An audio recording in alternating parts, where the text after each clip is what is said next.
ये मैं हबीब मिल्लत अली जनाब अकबरुद्दीन ओवैसी साहब कायद मुखन्ना मंजिस पार्टी से अदबन गुजारिश करूँगा कि जल्से को मुखातिब फरमाएं। औज़ु बिल्लाहि मिनश शैतानिर रजीम बिस्मिल्लाहिर्रहमानिर्रहीम।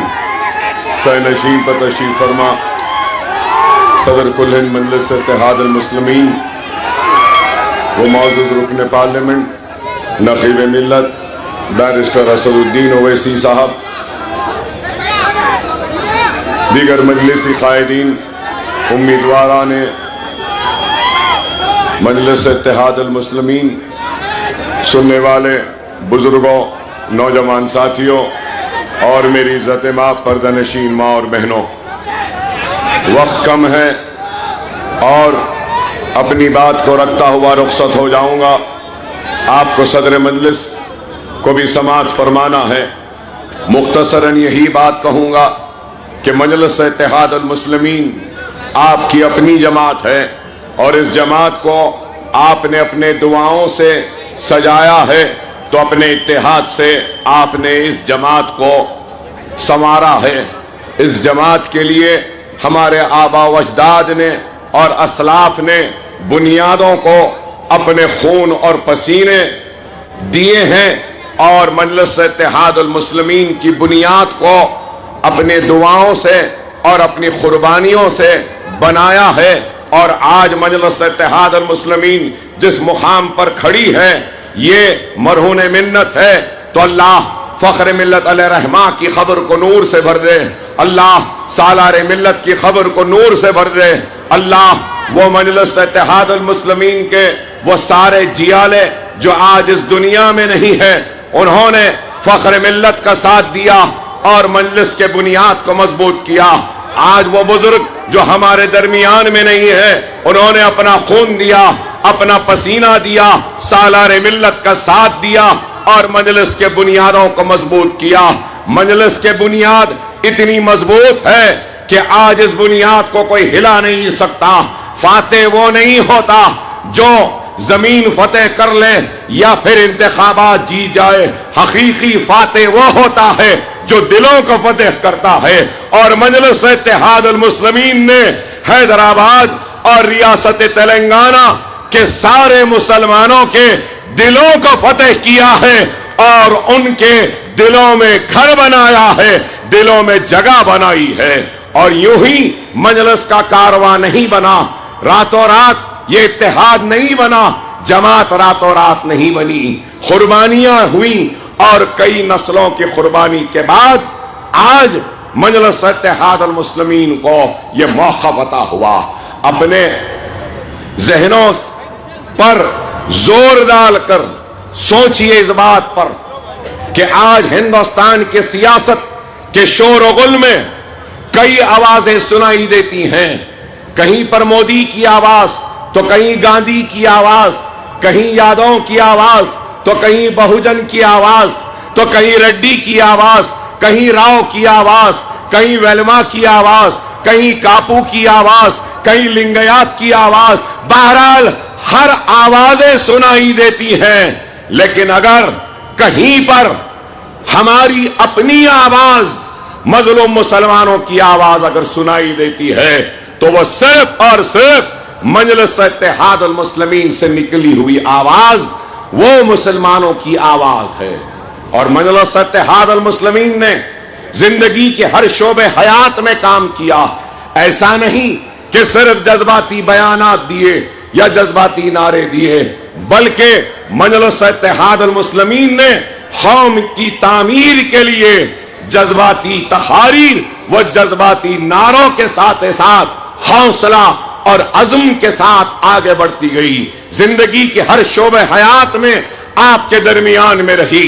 मजलिस की अपनी तारीख है। जब मजलिस का हिया हुआ तो उस वक्त खौफ और मायूसी के बादल मंडला रहे थे। हमारे तख्त ताज अजायब घर की जीनत बन चुके थे, हमारी लहलाती हुई खेतियां उजड़ चुकी थीं, इस्मत व आबरू लुट चुके थे, खौफ और मायूसी के बादल मंडला रहे थे। तो वह आप ही का इत्तेहाद था, आप ही की दुआएं थी, आप ही का ताउन था कि कौम के इत्तेहाद ने अपने इत्तेहाद की ताकत के जरिए अपने सरों पे मंडलाने वाले खौफ और मायूसी के बादलों को उचक कर अपने हाथों से हटाया और उन बादलों को साफ किया और एक नए अज़्म व इरादे के साथ आगे बढ़ी। मजलिस ने यह कहा कि माशी पसमानदगी को दूर किया जाएगा, तालीमी पसमानदगी को दूर किया जाएगा, मरकज सियासी पे आपको मुनज़्ज़म व मुत्तहद किया जाएगा। तो सवाल यह है, क्या मजलिस ने अपने अहिया के वक्त किए गए वादों को पूरा किया या नहीं? मजलिस ने वादों को पूरा किया, तालीमी इदारों का जाल बिछाया, तो फिसादात में तड़प कर दम तोड़ने वाले डॉक्टरों की अदम तवज्जो व लापरवाही पर उस्मानिया दवाखाने में तड़प कर दम तोड़ने वाले उन मुसलमानों को अपने दवाखानों के जरिए उनके जख्मों को भरा, उनका इलाज करवाया। लोग नहीं जानते 1990 का आखिरी फिसाद, यहां बुजुर्ग है तो गवाही देंगे, मसाजिदों से आवाजें आ रही थी, कांग्रेस की हुकूमत एक चीफ मिनिस्टर को हटाने के लिए फिसादात बर्पा की, काले लिबास में लोग निकलकर तबाही मचाए। अरे मेरी आंखों ने देखा 90 के उन फिसादात को उस्मानिया दवाखाने के कॉरिडोर में मुसलमानों की तड़पती हुई, कई जख्मी मुसलमान थे तो उनकी लाशें थीं। वो दर्दनाक मंजर मुझे आज भी याद है। अरे आज आप बताओ कि मक्का मस्जिद के धमाकों के बाद गोलियां लगी, जख्मी हुए और सारे के सारे जख्मों का इलाज हमने मक्का मस्जिद से 2 मिनट की दूरी के फासले असरा दवाखाने पर इमरजेंसी की टीम रेडी रखी, दवाएं रेडी रखे, सर्जन्स को रेडी रखे और बिला लिहाज मजहब मिल्लत हमने जख्मियों का इलाज किया और मदद की। अरे आज इस बात पे गौर और फिक्र करें कि जो लोग आज मजलिस पर इल्जाम लगाते हैं, मजलिस पर तनकीद करते हैं, मैं पूछना चाहता हूं, तुमने क्या दिया? ऐ कांग्रेसियों, तुमने 50,000 फिसादात के जरिए हमारी इज्जतों को लूटा, इस्मतों को लूटा, आबादियों को खाक की ढेर में तब्दील किया, हमारे कारोबार को लुटवाया और हमारे नौजवान नस्ल के मुस्तकबिल को तारीकी में डाल दिया। और बरहमी वो गुस्से का इजहार किया तो कमेटीज बनाई, इंक्वायरीज कमीशंस बनाए, लेकिन क्या इंसाफ मिला? अरे तुमने फिसादात के जरिए हमको तबाह बर्बाद किया, तो उसके बाद हमको पसमानदा रखा, हमको पिछड़ा हुआ रखा, सबसे पीछे रखा। हमारी पसमानदगी पर जब हम चीखने लगे, चिल्लाने लगे, हक की आवाज बुलंद करें, तो हमारे गुस्सों को ठंडे करने के लिए कभी गोपाल सिंह कमेटी बना दी, तो कभी सच्चर कमेटी बना दी, कभी रंगनाथ मिश्रा बना दी, कभी कुंडू कमेटी बना दी। लेकिन क्या हुआ? क्या पसमानदगी दूर हुई? क्या कमजोरी दूर हुई? नहीं हुई। तो मैं बताना यह चाहता हूं कि ये कांग्रेसी सिर्फ और सिर्फ धोखा देते आए हैं, झूठ बोलते आए हैं। यही वो कांग्रेसी थे जिन्होंने अब्दुल वाहिद ओवैसी को एक कागज भेजा और कहा कि दस्तखत कर दो, जेल से छोड़ देंगे। कागज में क्या लिखा था? मजलिस इत्तेहादुल मुस्लिमीन सियासत में हिस्सा नहीं लेगी। अरे यही कांग्रेस है जिसने फिसादात के जरिए तबाह बर्बाद किया। अरे यही वो कांग्रेस है, मैं ये भी कहूं तो गलत ना होगा, कि दरिंदों की तरह इंसानियत के काफिलों को लूटने वालों का नाम कांग्रेस है। हर जगह हिंदुस्तान का कोई चप्पा नहीं बचा जहां पे फिसादात नहीं हुए। क्या हैदराबाद में नहीं हुआ रमीजाबी का फिसाद? क्या हैदराबाद में नहीं हुआ 1990 का फिसाद? क्या हैदराबाद में नहीं हुआ सब्जी मंडी का फिसाद? क्या बिहार में नहीं हुआ बिहार शरीफ में नहीं हुआ? क्या रोड किला में नहीं हुआ? क्या नीली का फिसाद आसाम में नहीं हुआ? क्या अजमेर का फिसाद नहीं हुआ? क्या जमशेदपुर का फिसाद नहीं हुआ? क्या भिवंडी का फिसाद नहीं हुआ? क्या भागलपुर का फिसाद नहीं हुआ? क्या मलियाबाद का फिसाद नहीं हुआ? क्या हाशमपुरे का फिसाद नहीं हुआ? क्या ताड़ा देने वाले का नाम कांग्रेस नहीं है? क्या पोटा के नाम पर मुसलमानों को जेलों में डालने वालों का नाम कांग्रेस नहीं है? क्या बाबरी मस्जिद का ताला खोलने वालों का नाम क्या कांग्रेस नहीं है? अरे शिलान्यास कराने वाली का भी नाम कांग्रेस है। बाबरी मस्जिद को शहीद करने वालों का नाम भी कांग्रेस है। और धोखा, अरे मैं कहता हूं तो लोगों को बुरा दिखेगा कि कांग्रेस को धोखेबाज कह रहे हैं। अरे इससे बड़ा धोखा और क्या होगा? सुप्रीम कोर्ट को हलफनामा दिया, बाबरी मस्जिद की हिफाजत करेंगे, धोखा दिया। हिंदुस्तान की पार्लियामेंट में कहा मस्जिद को धक्का नहीं लगेगा, धोखा दिया। नेशनल इंटीग्रेशन काउंसिल से कहा कि हिफाजत होगी, लेकिन हिफाजत नहीं हुई, धोखा दिया। अरे ये वही कांग्रेस है जो बार बार धोखा देती आई। यही वो कांग्रेस है जिसने मजलिस इत्तेहादुल मुस्लिमीन को कई मर्तबा धोखा दिया। अरे यही वो कांग्रेस है जो बार बार सिर्फ हमारे वोट लेती है। और आज एक तरफ ये कांग्रेस है तो दूसरी तरफ हम देखते हैं कि वो लोग हैं जो घर वापसी के नाम पे हमको डरा रहे हैं, हमको मार रहे हैं, हमको पीट रहे हैं, या तो फिर लव जिहाद के नाम पर मारते हैं, पीटते हैं, या फिर बुलडोजरों के जरिए हमारे घरों को गिराने के लिए बढ़ते हैं, या तो फिर वो हिजाब के नाम पर मासूम बच्चियों को तालीम से महरूम रखना चाहते हैं, या फिर मक्का मस्जिद और दूसरे मसाजिद के लिए आज अगर हम कुछ मंजूरी करवाते हैं तो इनको बुरा दिखता है।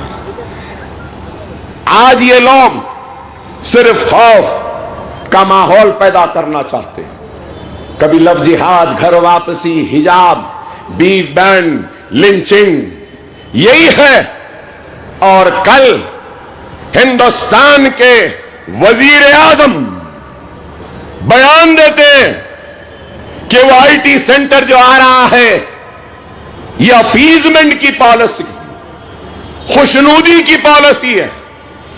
अफसोस कि हमारे मुल्क की जमहूरियत की खूबसूरती देखो कि इस मुल्क की आवाम का दिल इतना बड़ा है कि इन्होंने चाय बेचने वाले को हिंदुस्तान का वजीर आजम बनाया।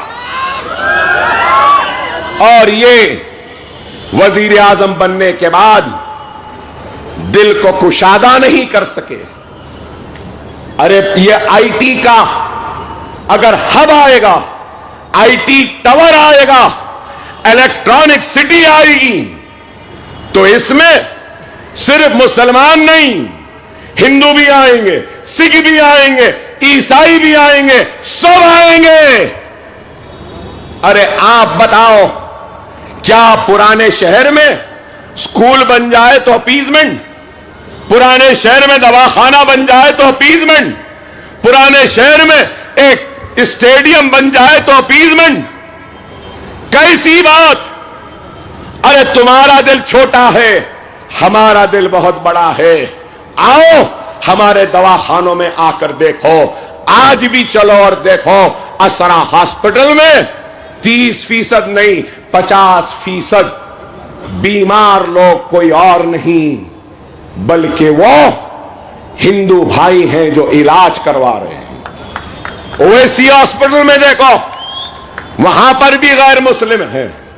अरे हमारा दिल देखो कि हमारे दरवाजे, हमारा दिल सबके लिए खुले हैं, किसी के लिए नहीं। यही बात तो हम कहते हैं, मुसलमान इस मुल्क का दूसरे दर्जे का शहरी नहीं है। नरेंद्र मोदी का जितना इस मुल्क में हक है, उतना ही हक अकबरुद्दीन ओवैसी का भी है।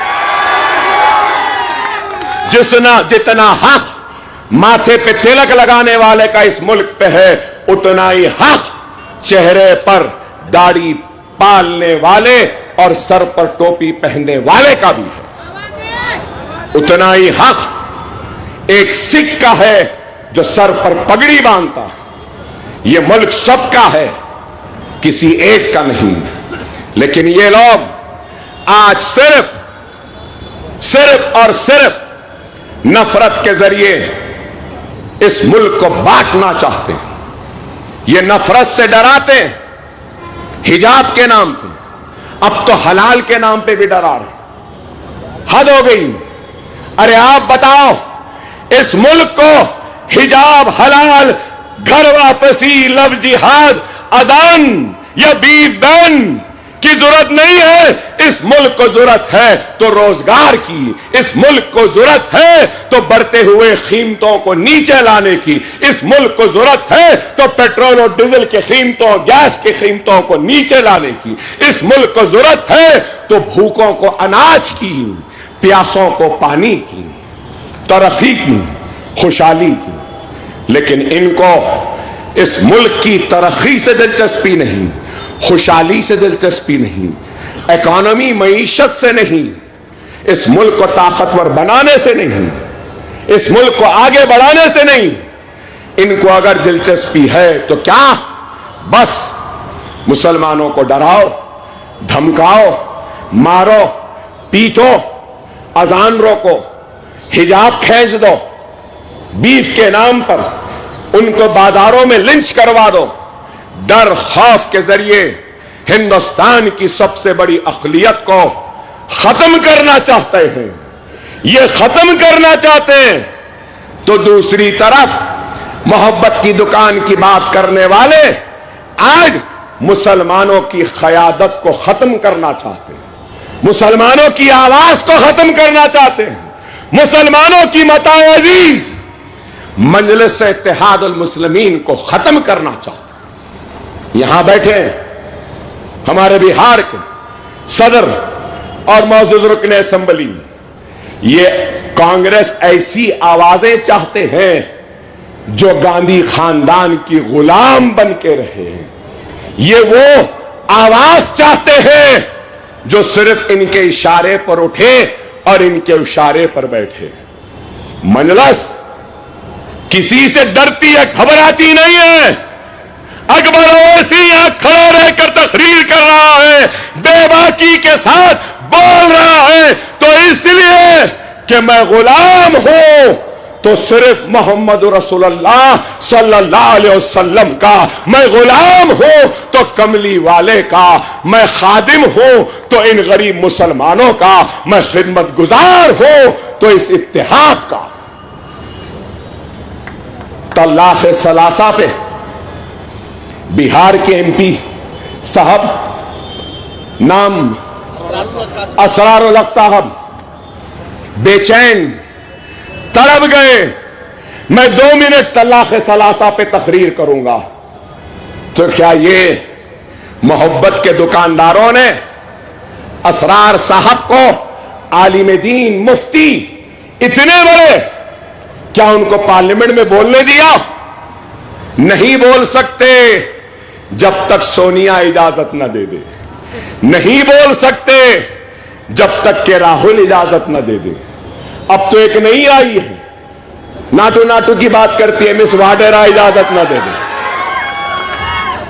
आप बताओ कि क्या है? यहां बेबाकी के साथ तलाक़ सलासा हो तो आवाज उठती है तो मजलिस की, CANRC हो तो आवाज उठती है मजलिस की, मुसलमानों के लिंचिंग का मामला हो आवाज उठती है तो मजलिस की। अरे आप बताओ, अगर ये आवाज खत्म हो जाएगी तो किसका नुकसान है? एक तो हमको खत्म करना चाहते हैं और दूसरे हमारी आवाज को। तो आप गौर करो, मैं आपके साथ साथ तेलंगाना के हर मुसलमान से सवाल कर रहा हूं। निजामाबाद के मुसलमान से सवाल है, आदिलाबाद के मुसलमान से सवाल है, खम्मम के मुसलमान से सवाल है, नलगुंडा के मुसलमान से सवाल है, करीमनगर के मुसलमानों से सवाल है। फिसाद अगर खुदा ना खास्ता होता है, आपके अगर घर खुदा ना खास्ता जलेंगे, आपकी इस्मत लुटेगी, आबरू लुटेगी, खुदा ना खास्ता। ऐसे हालात अगर आए, अल्लाह ना करे ऐसे हालात आए, अगर ऐसे हालात आएंगे तो क्या राहुल बाबा आएंगे या वाड्रा बीबी आएंगे? कौन आएंगे? आप आवाज सबसे पहले क्या कांग्रेस को देंगे या मजलिस और ओवैसी ब्रदर्स को देंगे? वटोली हो तो पहुंचने वाली मजलिस है, मजलिस का सदर है। आदिलाबाद हो तो पहुंचने वाला मजलिस है। अरे आपकी आवाज ऐवान में अगर कोई बुलंद करता है तो वो मजलिस है। क्या मजलिस नहीं है? अकबरुद्दीन ओवैसी को मालूम, इस बात का एहसास है कि चंद्रायन गुट्टे के अवाम वोट दे सकती है तो वोट देते हैं। बहादुरपुरा, चार मीनार, कारवान, मलकपेट, नामपल्ली, आदिलाबाद, करीमनगर, नलगुंडा, सारे तेलंगाना में जहां वोट नहीं दे सकते वो लोग जानेमाज बिछाकर रोजा रहकर अल्लाह की बारगाह में सजदरेज होकर हाथ उठा के हमारी कामयाबी के लिए दुआ करते हैं। हम वोट के भी एहसानमंद हैं, दुआ के भी एहसानमंद हैं, हम सबके एहसानमंद हैं। अकबरुद्दीन ओवैसी अभी नहीं भूला उस कांग्रेस के मजालिम को, जो मजालिम अकबरुद्दीन ओवैसी के गिरफ्तारी के साथ हुए। मेरे साथ जो हुआ 40 दिन जेल में था, लेकिन क्या मैं भूल गया? यही कांग्रेसी थे जिन्होंने संगारेड्डी में, कोर्ट में नौजवानों के जिस्मों पे लाठियां बरसाई। क्या मैं भूल गया? गांधी दवाखाने पर तुमने मासूम नौजवानों के जिस्म पर लाठियां बरसाई। क्या मैं भूल गया? आदिलाबाद में तुमने लाठियां बरसाई, निजामाबाद में लाठियां बरसाई, निर्मल में बरसाए, मुकदमे डाले। अकबरुद्दीन ओवैसी हर वक्त असेंबली में खड़ा होता है तो उन बरसते हुए लाठियों को याद करता है और तेलंगाना के हर मुसलमान की आवाज बनकर, हुकूमत के आंखों में आंखें डालकर उनकी हक की लड़ाई लड़ता है। क्या नहीं लड़े? कोई इनकार करेगा? अरे मेरे पास आदाद और शुमार है। कांग्रेस कहते हैं 2018 से लेकर 23 तक यह है असेंबली का रिकॉर्ड। मुसलमानों के वोट लेने के लिए मुसलमानों के दरवाजों पे दस्तक दे रहे हैं, मुसलमानों की मताए अजीज मंजलिस पर तोहमत लगा रहे, मंजलिस पर इल्जाम लगा रहे और मंजलिस को झूठ कहते हैं, बदनाम करते हैं। कितने सवाल उठाए, कितने सवाल? 5 बरस में मुसलमानों का एक भी सवाल कांग्रेस ने नहीं उठाया, एक भी नहीं। क्या यह ईमानदारी है मुसलमानों के साथ?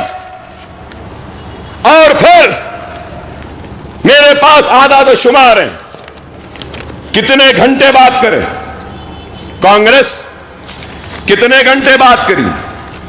12 घंटे। इन 5 बरस में कांग्रेस 12 घंटे बात करी। 12 घंटों में क्या 10 मिनट मुसलमानों के लिए बात की तुमने? मजलिस 10 घंटे बात करी और 10 घंटों में 9.5 घंटे तो सिर्फ आपके मसाइल थे, आपका हक था, आपकी आवाज थी। और क्या इन्होंने क्या किया?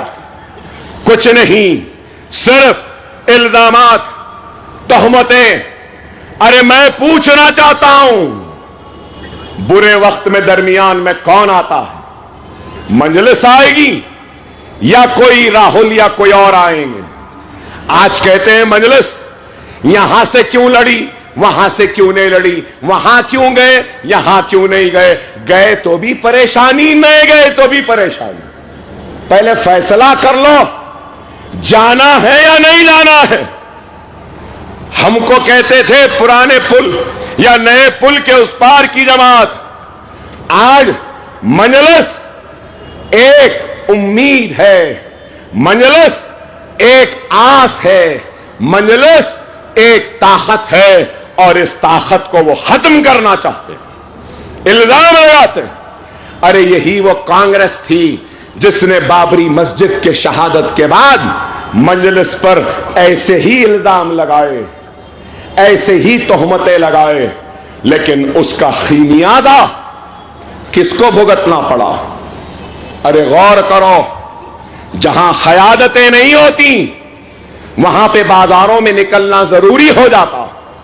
सीए एनआरसी के लिए दिल्ली में लोग रोडों पर बैठे थे, सारे हिंदुस्तान में लोग घरों से बाहर निकले थे, लेकिन हैदराबाद में, तेलंगाना में लोग रोड पे नहीं थे, खवातीन एहतजाज पे नहीं बैठे थे, पुलिस की गोलियां हमारे नौजवानों के सीनों में नहीं दागी जा रही थी, जेलों में हमारे बच्चों को नहीं डाला जा रहा था। क्यों?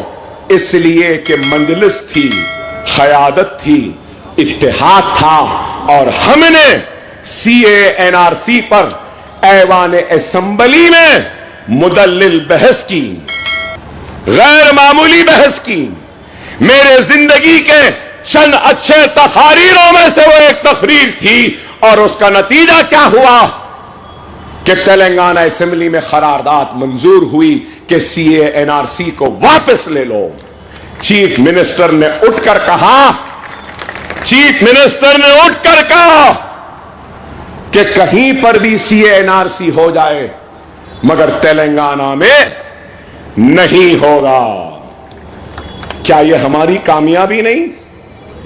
इन हालात में शहीद मस्जिदों का बनना क्या छोटी बात है? इन हालात में 27 लाख मुसलमान बच्चों को तालीम में स्कॉलरशिप, एमटीएफ, आरटीएफ या दूसरे ओवरसीज या टिमरीज के नाम पर मिलना कोई मामूली बात है? तेलंगाना में उर्दू को दूसरी सरकारी जबान का मौक़िफ़ मिलना क्या आसान बात है? प्रमोशन के लिए एक सरकारी ओहदेदार उर्दू में इम्तिहान लिख सकता है, क्या यह मामूली काम है? कांग्रेस के मैनिफेस्टो में उर्दू का जिक्र नहीं। शायद नेहरू की बात याद आ गई कि किसी कौम को खत्म करना है तो उनकी जबान को खत्म करो, इसलिए उर्दू का जिक्र नहीं। जामे निजामिया की तामीर क्या कारनामा नहीं? आलिम, फाजिल और कामिल, यहां पे बिहार के एमएलए भी हैं, महाराष्ट्र के भी एमएलए हैं। क्या महाराष्ट्र व बिहार में आलिम, फाजिल और कामिल को 10वीं, 12वीं और ग्रेजुएशन के मुमासिल रिकॉग्निशन है? नहीं है, सिर्फ यहां पर है। यह काम करवाया, अनीसुल गुरबा की तामीर करवाई। फिर भी लोग पूछते हैं क्या किया? 25,000 करोड़ के काम पुराने शहर में हुए, असरा ओवैसी में जनरल वार्ड फ्री, डॉक्टर के चार्जेस नहीं, बेड चार्जेस नहीं, नर्सिंग चार्जेस नहीं, 3 टाइम का खाना भी देते हैं जनरल वार्ड के पेशेंट को। असरा ओवैसी में 15,000 बच्चों के मुफ्त तालीम का इंतजाम, नीट की कोचिंग, एमसेट की कोचिंग, आईसेट की कोचिंग, नाटा की कोचिंग, आइल्स की कोचिंग, सैट की कोचिंग, 10th की कोचिंग कोई दे रहा है। फिर कहते हैं कि मजलिस ने क्या किया। अरे अहमको, याद रखो, मजलिस की ताकत आपकी ताकत, मजलिस की कमजोरी आपकी कमजोरी। अगर हमारा इत्तेहाद का शिराजा बिखेर जाएगा तो याद रखो इससे हमारा ही नुकसान होगा। लोग आएंगे जाएंगे, इंतखाबात आएंगे जाएंगे, लेकिन इत्तेहाद ये 3 नस्लों में पैदा हुआ। अरे होशमंदी के साथ जोश को लेके चलना, यही कामयाब क़यादत का नाम है। वो अहमक लोग जिनके पास लुटने को कुछ नहीं है तो बहुत बातें करते हैं। अरे हमारे पास तो इस मिल्लत का इतना बड़ा सरमाया है, ये इत्तेहाद है, हम इस इत्तेहाद को इतनी आसानी से लुटने नहीं दे सकते। खुदारा समझो, ये तालीमी इदारे, ये दवाखाने, ये इत्तेहाद, ये दारुस्सलाम रातों रात नहीं बना, हमारी मेहनतों से बना, कोशिशों व काविशों से बना। खुदारा मेरी बात को समझो, हालात की नजाकत को समझो, मुनज़्ज़म हो जाओ, मुत्तहिद हो जाओ। लम्हों ने खता की थी तो सदियों ने सदा पाई है। खुदारा समझो, इंसान है, गलतियों का पहाड़ है, गलतियां हुई होंगी, शिकायतें शिकवे जायज हैं, लेकिन याद रखो इख्तिलाफ भी जायज है, लेकिन खिलाफ होना यह जायज नहीं है।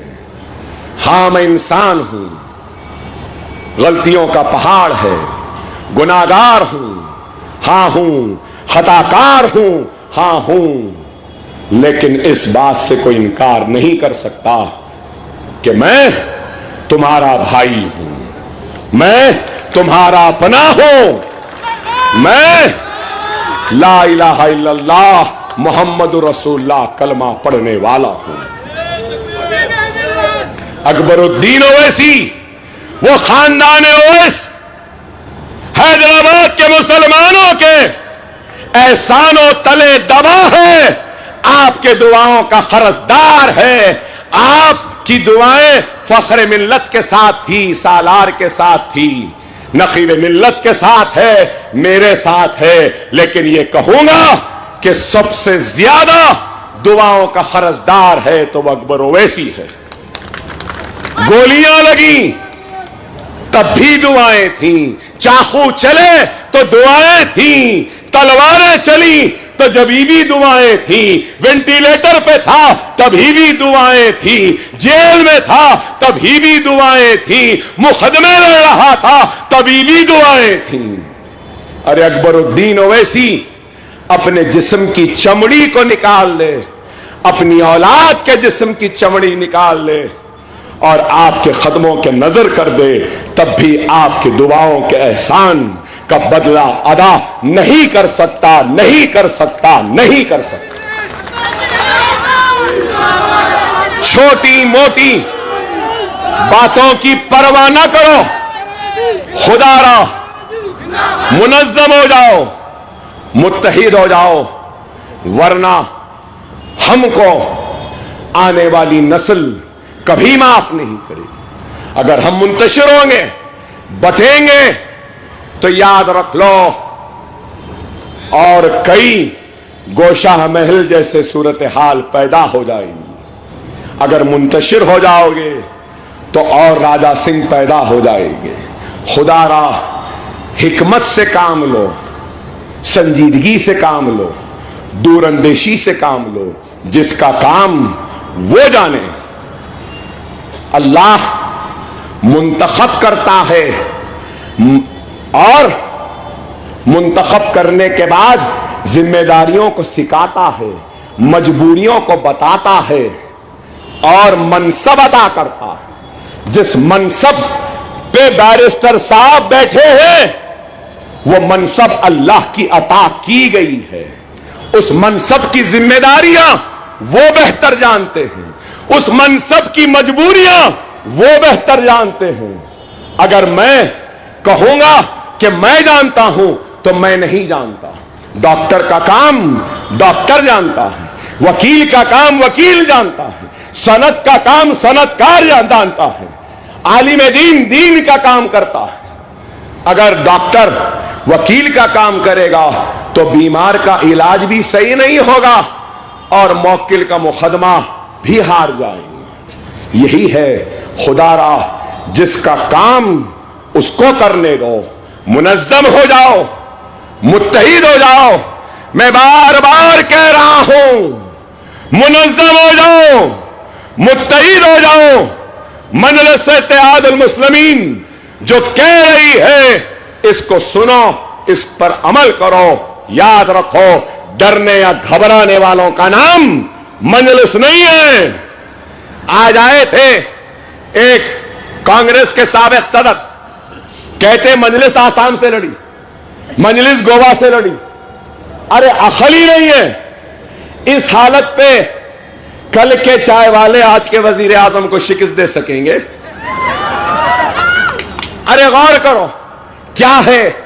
अकल नहीं है। ये कहते हैं आसाम लड़े, गोवा लड़े, इधर लड़े, और उनकी बहन साहिबा आती हैं, कहती है नाटो नाटो। नहीं नहीं, मेरी उम्र नहीं है। नहीं, नॉट माई चॉइस। नहीं, बहरहाल क्या है इस मुल्क का, सोचो कि ये है एक तरफ, ये है एक तरफ, वो है। अरे आज मजलिस है जो खुलकर जवाब देती है। इनका जवाब अगर कहीं है तो हैदराबाद है, इनका जवाब है तो आपका इत्तेहाद है। इनकी ललकार पर बेबाकी से जवाब अगर है तो हैदराबाद है, आप है, मजलिस है। खुदारा इस आवाज को कमजोर होने न दो, इस आवाज को कमजोर होने न दो। सदर मोहतरम को सुनना है, नहीं तो और बहुत बोलना बाकी है। बोलेंगे इंशाअल्लाह। असेंबली खत्म हुआ, पार्लियामेंट शुरू होगा। चाय वाले पे भी बोलेंगे, चौकीदार पे भी बोलेंगे, चौकीदार के डंडे पे भी बोलेंगे, चौकीदार की सीटी पे भी बोलेंगे, चाय पर भी बोलेंगे। चाय चाय चाय, कड़क चाय, नरम चाय, चाय का चुल्ला, चाय की पत्ती, चाय का पानी, चाय का दूध, इस पे भी बोलेंगे। 30 तारीख को पतंग पतंग पतंग पतंग रहेगी आसमान में, रहेगी ना पतंग? नारे तकबीर, नारे तकबीर, नारे तकबीर। हिंदुस्तान, हिंदुस्तान, हिंदुस्तान। आप तमाम से अपील करता हूं कि खुदारा निकल के वोट डालो। काम तो 100% है, पोलिंग भी 100%। पतंग फिली हुई है, कन्ने जबरदस्त है, मांझा अच्छा है, झुकाना है और खींचना है। सलाम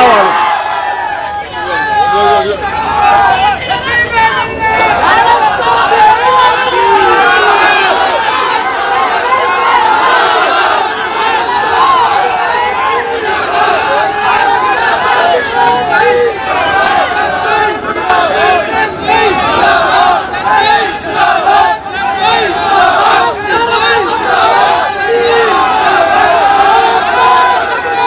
अस्सलामु अलैकुम व रहमतुल्लाहि व बरकातहू। मुअज़्ज़िज़ हाज़रीन इकराम, बुजुर्गान कौम और मिल्लत, पसे पर्दा बैठ कर सुनने वाली मेरी इज़्ज़तदार माँ और बहनों, गयूर नौजवान साथियों, शहनशीन बतशरीफ फरमा मजलिस इत्तेहादुल मुस्लिमीन के रुकन असम्बली, वो उम्मीदवार हल्के असम्बली चंद्रायन गुट्टा मोहतरम जनाब अकबरुद्दीन ओवैसी साहब, मोहतरम जनाब अख्तर ईमान साहब रुकन असम्बली वो सदर बिहार प्रदेश मजलिस इत्तेहादुल मुस्लिमीन, मोहतरम जनाब इम्तियाज़ जलील साहब सदर महाराष्ट्र मजलिस इत्तेहादुल मुस्लिमीन वो रुकन पार्लिमान औरंगाबाद, मोहतरम जनाब आफ्ताब इंजीनियर साहब शरीक मोतमद बिहार मजलिस इत्तेहादुल मुस्लिमीन, मोहतरम जनाब अहमद पाशा कादरी साहब रुकन असम्बली व शरीक मोतमद कुल-हिंद मजलिस इत्तेहादुल मुस्लिमीन, मोहतरम जनाब वारिस पठान साहब साबिक़ा रुकन असम्बली व कौमी तर्जुमान मजलिस इत्तेहादुल मुस्लिमीन, मोहतरम जनाब शाकिर साहब सदर झारखंड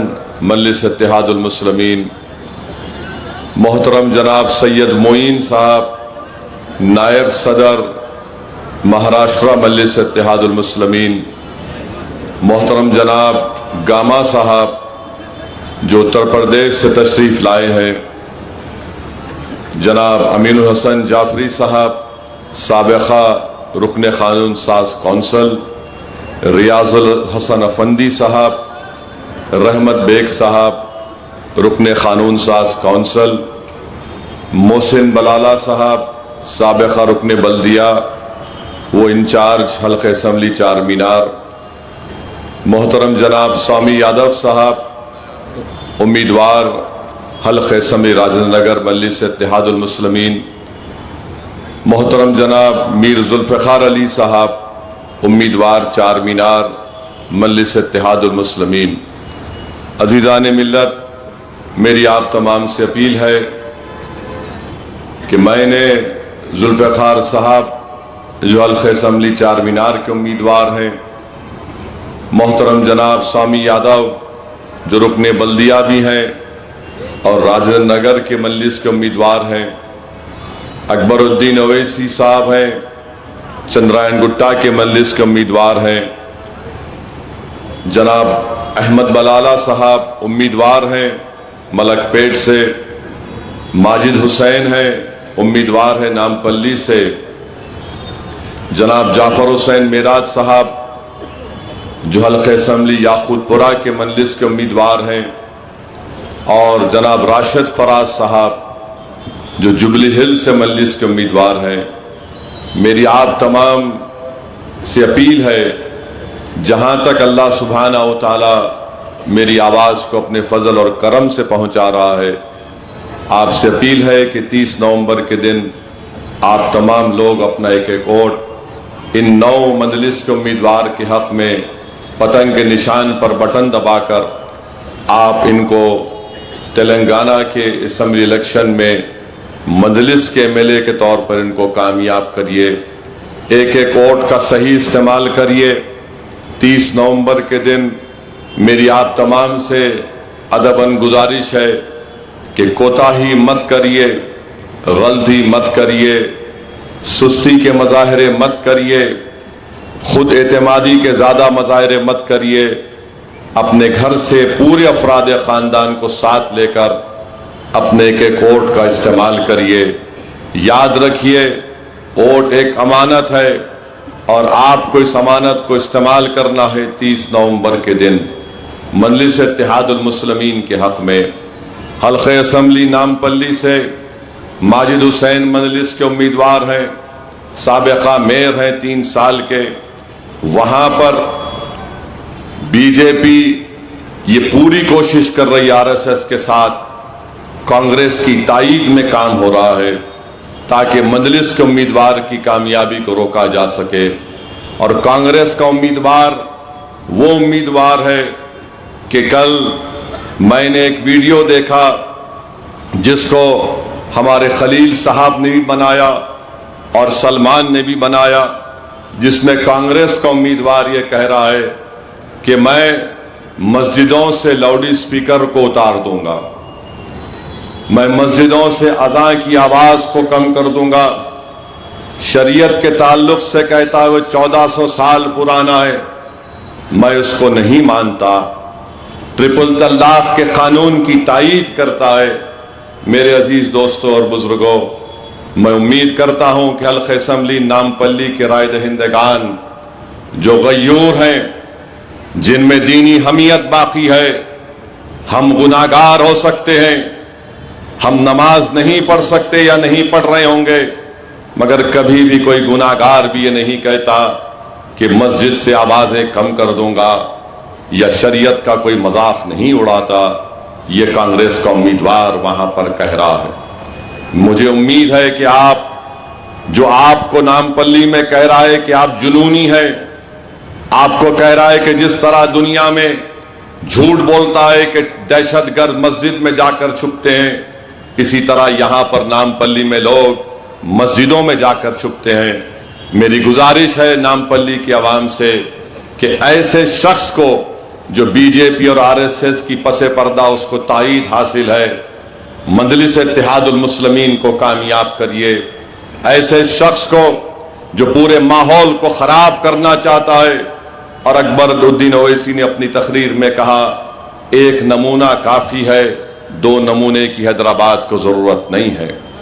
दूसरी जगह आप देखते हैं गोशामैल की असेंबली है, गोशामैल की असेंबली में मजलिस का उम्मीदवार कभी नहीं था, महाराजगंज था नाम, 2009 में गोशामहल बना। सवाल ये पैदा होता है कि राहुल गांधी अगर नामपल्ली को आ सकते हैं तो क्या गोशामहल को नहीं जा सकते? सोचो, आप बाजार घाट तक आए, बाजार घाट पर आकर 6 मरतबा मेरा नाम लिए, बहुत शुक्रिया राहुल गांधी, मालूम हो गया कि अब ख्वाब में भी मैं आ रहा हूं तुम्हारे। मगर ना गोशामहल उन्हों गए, ना उनकी बहन साहिबा गई, ना आरएसएस अन्ना गए। अब बताओ क्यों नहीं गए तुम? क्या ढील हुई तुम्हारी जो तुम गोशामहल नहीं गए? मेरे अजीज दोस्तों, ये इनका असली चेहरा है। निजामाबाद में मजलिस ने उम्मीदवार नहीं खड़ा किया, 16 कॉरपोरेटर मजलिस के एक डिप्टी मेयर है। हम इसलिए नहीं खड़ा किए कि आरएसएस को शिकस्त देना, तो कामारेड्डी से एक साहब को ले जाकर वहां डाल दिए, और उनका काम सिर्फ इतना ही है कि कामारेड्डी से बीजेपी जीत जाए। कोरठला है, कोरठला में कांग्रेस बीजेपी के लिए काम कर रही है। निर्मल है, कांग्रेस बीजेपी के लिए काम कर रही है ताकि निर्मल में बीजेपी जीत जाए। आदिलाबाद टाउन है, कांग्रेस काम कर रही है ताकि आदिलाबाद में बीजेपी जीत जाए। करीमनगर टाउन है, कांग्रेस काम कर रही है बीजेपी के लिए ताकि वहां से वो बंडी जीत जाए। अरे कितनी मिसालें आपके सामने रखूं मैं। महेश्वरम है, वहां पर कांग्रेस काम कर रही है ताकि बीजेपी जीत जाए।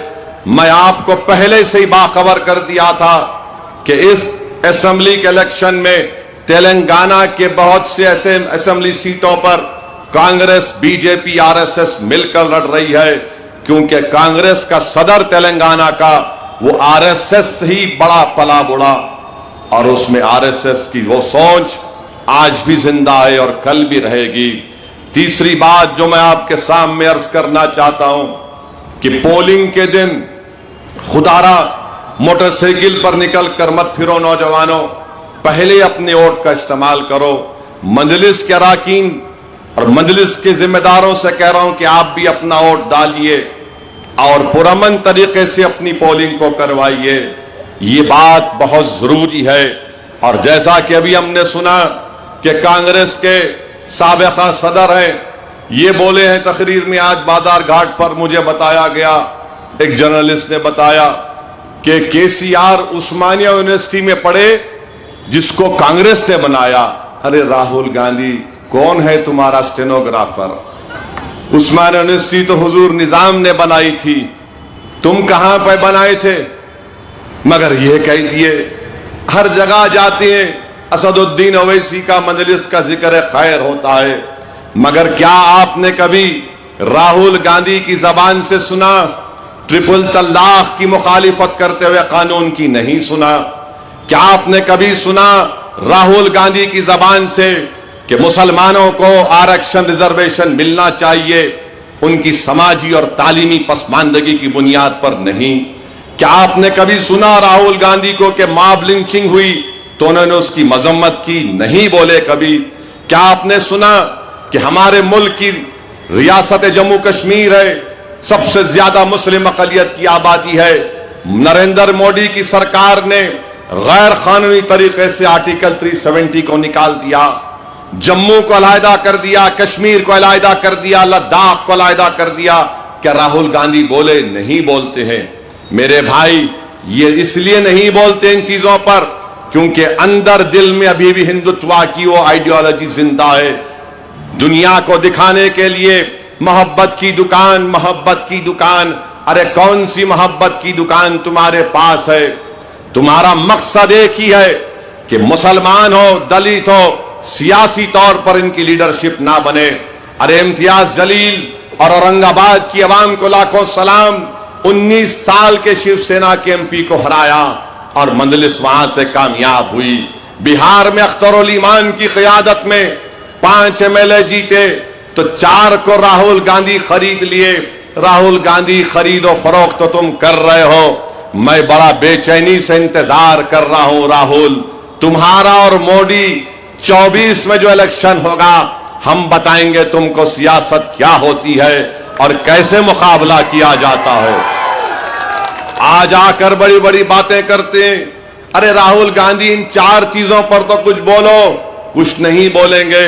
मेरे अजीज दोस्तों और बुजुर्गों, दूसरी तरफ हमारे वजीर आजम है, 130 करोड़ अवाम के वजीर आजम है, मगर महेश्वरम में एक IT टावर जिसकी मंजूरी अकबरुद्दीन ओवैसी ने हुकूमत से ली थी, चीफ मिनिस्टर से ली थी, वजीर आजम को तकलीफ हो गई और कह रहे हैं कि कैसे होगा ये? क्या संविधान बाबा साहेब अंबेडकर के लिखे संविधान में है? मोदी जी, पढ़े तो मालूम होता ना आपको। आप पढ़ते नहीं कुछ भी। भारत के आईन में उसका प्रियम्बल है, वो बात करता है लिबर्टी की, इक्वालिटी की, जस्टिस की, फ्रेटर्निटी। इसका मतलब क्या है? कब तक हम सिर्फ नौकरी को तलाश करेंगे? अगर IT टावर बनेगा तो हमारे बच्चे, दलितों के बच्चे, हिंदू के बच्चे वहां पर अपने स्टार्टअप्स खोलेंगे, सॉफ्टवेयर की कंपनी खोलेंगे, नौकरियां देंगे वो लोग। अगर बिजनेस शुरू करना है, कौन सा बैंक लोन देता है? डिस्क्रिमिनेशन होता है। मगर मोदी जी को यह पसंद नहीं आया। हैदराबाद में उतरते कि बोले ये करने गलत हुआ है। अरे मलकपेट में मजलिस ने 1100 करोड़ की लागत का IT टावर बन रहा है। क्या वहां के नौजवानों को फायदा नहीं होगा? मेरे अजीज दोस्तों और बुजुर्गों, मलकपेट में यही कोशिश कर रही है, कांग्रेस यही कोशिश कर रही है कि बीजेपी मलकपेट जीत जाए और अहमद बलाला की कामयाबी को रोका जाए। मगर मुझे पूरा यकीन है कि इंशाअल्लाह ताला लाख कोशिश कर ले, नामपल्ली से माजिद इंशाअल्लाह ताला एमएलए बनेगा और नामपल्ली की मस्जिदों से हय्या अलस सलाह, हय्या अलल फलाह की सदाएं जो पहले से आती थी वो आती रहेंगी इंशाअल्लाह ताला। भारत के आईन में फ्रीडम ऑफ रिलीजन एक बुनियादी हक है। तुम शरीयत पे बात कर रहे हो, इंशाअल्लाह ताला ये जो बात कर रहा है तुझे शर्मिंदगी होगी, तुझे शिकस्त होगी और तू अपना शिकस्त का तेरे अल्फाज का खैमियाजा नामपल्ली की आवाम 30 दिसंबर के दिन तुमको देगी। याकूतपुरा है, याकूतपुरा में बड़े बड़े दावे कर रहे हैं। अरे भाई साहब, तुम कहां है, किधर है, कौन सी दुनिया में है? तुम अपने घर के 2 बल्दिया की सीट को नहीं बचा सके, तुम याकूतपुरे में आके आंखें दिखा रहे हो। अपने घर के 2 बल्दिया के सीट को नहीं बचा सके। अरे तुम्हारे मरहूम वालिद को अकबरुद्दीन ओवैसी ने इलेक्शन में हरा दिया था। अब आप आ रहे हैं, बड़ी बड़ी बातें कर रहे हैं। इंशाअल्लाह उनका नंबर 3रा होगा, 3rd नंबर पे आएंगे। देखना आप 3rd नंबर पर आएंगे और आप कारवान में कौसर मोइनुद्दीन है। इंशाअल्लाह ताला कौसर मोइनुद्दीन की कामयाबी, हमारे 7 एमएलए थे, 7 जीतेंगे इंशाअल्लाह ताला आपके एमएलए। राजेंद्र नगर जुबली हिल है, इंशाअल्लाह ताला कैप्टन अभी आउट हो चुके हैं बैट्समैन वहां पर। मंजलिस की बॉलिंग ऐसी तेज चल रही वहां पर कि उनको समझ में नहीं आया। कई मर्तबा बॉल भी हो चुके हैं, कई मर्तबा स्टंप भी उनको हो चुका है। मुझे यकीन है कि और थोड़ी मेहनत अगर राजेंद्र नगर में और जुबली हिल्स में की जाएगी तो स्वामी यादव हमारा भाई राजेंद्र नगर का एमएलए मुंतखब होगा। राशिद फराज भी इंशाअल्लाह ताला जुबली हिल्स से एमएलए मुंतखब होगा। जुबली हिल्स में मुकाबला अब हो रहा है सिर्फ मंजलिस और बीआरएस में। राजेंद्र नगर में भी मुकाबला हो रहा है स्वामी यादव में और मौजूदा एमएलए में, और दोनों जगह पर मौजूदा एमएलए नाकाम साबित हुए, कुछ काम नहीं कर सके। मुझे यहां पर हमारे जो टेलर एसोसिएशन के लोग हैं उन्होंने कहा कि उनको डबल बेडरूम चाहिए, स्विंग मशीन चाहिए, अक़लियती और बैकवर्ड क्लास कॉरपोरेशन से लोन भी चाहिए। इंशाअल्लाह ताला हमारी पूरी कोशिश होगी कि ये जो टेलर एसोसिएशन के लोगों ने हमसे गुजारिश की है, इलेक्शन के बाद इंशाअल्लाह हम कोशिश करेंगे। अफवाहें बहुत गश्त करेंगी, मगर एक बात याद रखो, जमीन आपकी है, ये जमीन आपकी है, और जो लोग हवा में बात कर रहे वो हवा हवा हो जाएंगे इंशाअल्लाह। तो जमीन पर पकड़ हमारी थी और है और रहेगी इंशाअल्लाह ताला। 3 तारीख को सबको मालूम हो जाएगा, जो बड़े बड़े खुशियां मना रहे हैं, जो बड़ी बड़ी बातें कर रहे हैं। मुझे यकीन है कि मंजलिस ने जो तेलंगाना के असेंबली इलेक्शन के सिलसिले में जो सियासी हिकमत अमली को इख्तियार किया, जो सियासी फैसला लिया, अल्लाह सुब्हानहू तआला उसकी लाज रख लेगा। अल्लाह सुब्हानहू तआला उसकी लाज रख लेगा। और याद रखिए, कांग्रेस हो या बीजेपी हो, ये दोनों कभी नहीं चाहेंगे कि आपकी सफों से कोई क़यादत रहे। वो कभी नहीं चाहेंगे कि आप लीडर बने। इम्तियाज जलील से अख्तरुल ईमान से क्या दुश्मनी है? क्या इम्तियाज जलील या अख्तरुल ईमान ने कुछ उनका लिया है? असदुद्दीन अवैसी की गाड़ी पर गोलियां क्यों चलाई गई? क्योंकि हम भारत के कोने कोने में जाकर आवाम से अपील कर रहे हैं कि लीडरशिप अपनी बनाओ, कायद बनो, वोट देने वाले मत बनो, वोट लेने वाले बनो।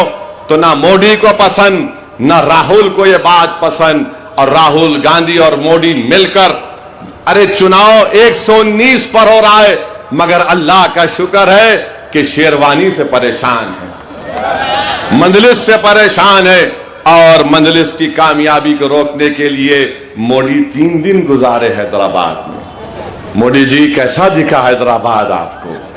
बहुत खूबसूरत शहर है मोदी जी, ये हमने इसको आपसे और राहुल से बचा के रखा है। इस शहर को हमने मोदी और राहुल से बचा के रखा है। इस रियासत की ताकत को हमने मोदी और राहुल के नापाक अज़ाइम से उसको बचा के रखा है। तो तेलंगाना की आवाम इस बात को नोटिस ले और एक अच्छा फैसला ले।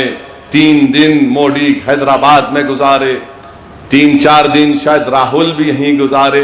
अच्छा है, हैदराबाद को आओ। यहां पर राहुल जी खिलवत में हकीम साहब है, क्या नाम है उनका? हाँ, इंतकाल हो गया, मरहूम का इंतकाल हो गया। 50 साल के हो गए माशाअल्लाह। अल्लाह आपको और सेहत दे, मगर मेरे पीछे पड़ गए आप। देखिए, याद रखिए, हम सालार के पैरों के पास बैठ के सियासत सीखे, और सालार ने कई चीजें सिखाई। उसमें एक चीज सालार ने बताई कि कभी किसी का कर्जा बाकी नहीं रखना। राहुल गांधी, तुम 50 साल के हो चुके हो, मैं माशाअल्लाह शादीशुदा भी हूं, माशाअल्लाह औलाद भी है। अब आप बताओ आपका क्या करना? अब बोलते यार यार, अरे मेरे भाई 50 साल के बाद तो यार की याद आएंगी ना, तो आप कुछ कर लो इंतजाम, कुछ कर लो इंतजाम। अरे ये क्या कर रहा आपका आरएसएस सन्ना, कुछ तो करा दे प्यारे, कुछ तो फायदा करा दे। मगर हम पे इल्जाम लगा रहे हैं। इंशाअल्लाह इल्जाम कुछ नहीं होगा, ये सिर्फ इल्जाम लगा रहे। अरे 60 साल से मंजलिस पर इल्जाम लग रहा, मगर लाखों सलाम आप पर। अल्लाह सुब्हानहू तआला ने फजल और करम किया, और अल्लाह ने हमको कामयाब और कामरान किया। इल्जामात लगते रहेंगे मेरे भाई। जो सच्चाई के रास्ते पर जिद्दोजहद कर रहा है तो इल्जाम तो लगेगा, जितने इल्जाम लगेंगे उतनी शिद्दत से हम मुकाबला करते रहेंगे। मेरी आपसे गुजारिश है कि आरएसएस बीजेपी मुत्तहिद होकर मजलिस के खिलाफ आ रही है। आप तमाम से अपील है कि और अपने इत्तेहाद को मजबूत करिए। मेरी अल्लाह से दुआ है कि अल्लाह सुब्हानहू तआला नबी करीम सल्लल्लाहु अलैहि वसल्लम के सदक़े तुफ़ैल में सरजमीन हैदराबाद को पाक और साफ रखे। अल्लाह यहाँ से फिस्ताई ताकतों को, यहाँ से फिरका परस्त ताकतों को अल्लाह अपने फजल और करम से कांग्रेस, बीजेपी, आरएसएस, राहुल और मोदी को एक इबरतनाक शिकस्त से नवाज दे।